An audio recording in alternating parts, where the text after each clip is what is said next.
উপায় এর মাধ্যমে কিভাবে প্রিপেইড মিটার রিচার্জ করতে হয় তা জানতে অনেকেই ইন্টারনেটে অনুসন্ধান করেন। তাই আজ আমি দেখাবো কিভাবে আপনি উপায় এর মাধ্যমে প্রিপেইড মিটার রিচার্জ করতে পারবেন। বিদ্যুৎ বিল পরিশোধ করতে পে বিল অপশন থেকে একজন গ্রাহক ডেস্কো, নেস্কো, পল্লী বিদ্যুৎ এবং অন্যান্য সমস্ত প্রিপেইড মিটারের বিদ্যুৎ বিল এখন খুব সহজেই পরিশোধ করতে পারেন। আপনাকে এখন লম্বা সারিতে দাঁড়িয়ে বেশিক্ষণ অপেক্ষা করতে হবে না। আপনি এখন প্রিপেড এবং পোস্টপেড বিল উপায়ের মাধ্যমে প্রদান করতে পারেন। শুরু থেকে শেষ পর্যন্ত ভিডিওটি মনোযোগ দিয়ে দেখুন, তাহলে আশা করি আপনি উপায়ের মাধ্যমে সহজেই বিল পরিশোধ করতে পারবেন। পল্লী বিদ্যুতের মিটার রিচার্জ করতে অনেকেই সমস্যায় পড়েছেন, কারণ আগে উপায়ের মাধ্যমে পল্লী বিদ্যুতের মিটার রিচার্জ করা সম্ভব হয়নি। চলুন কথা না বাড়িয়ে মূল ভিডিওটি শুরু করা যাক।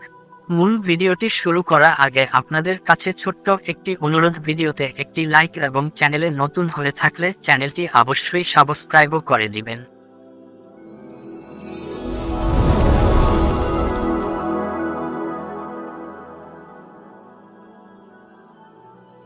উপায় থাকে প্রিপেড মিটার রিচার্জ করার জন্য সর্বপ্রথম আপনি আপনার উপায় অ্যাকাউন্টে চলে আসবেন।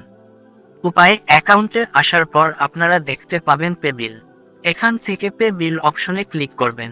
পে বিল অপশনে ক্লিক করার পর এখান থেকে নির্বাচন করবেন বিদ্যুৎ। বিদ্যুৎ নির্বাচন করার পর এখানে বিদ্যুতের বিভিন্ন কোম্পানির নাম চলে এসেছে। এখান থেকে আপনার বিদ্যুতের কোম্পানির নাম সিলেক্ট করবেন। এখানে আপনার মিটার নাম্বারটি টাইপ করে দিবেন। মিটার নাম্বারটি টাইপ করার পর এখানে আপনি একটি মোবাইল নাম্বার দিয়ে দিবেন। এখানে আপনি যে মোবাইল নাম্বার দিবেন ওই নাম্বারে টোকেনটি এসএমএস এর মাধ্যমে পাঠানো হবে। এখন নিচের দিকে অ্যামাউন্টের জায়গায় আপনি কত টাকা রিচার্জ করবেন তা টাইপ করে দিবেন। অ্যামাউন্ট টাইপ করার পর এরো চিহ্নের উপর ক্লিক করে দিবেন।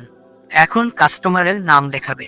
কাস্টমারের নাম ঠিক থাকলে এখন পরিশোধ করুন লেখার উপর ক্লিক করবেন। এখন আপনার উপায়ে অ্যাকাউন্টে পিন নাম্বারটি দিয়ে দিবেন।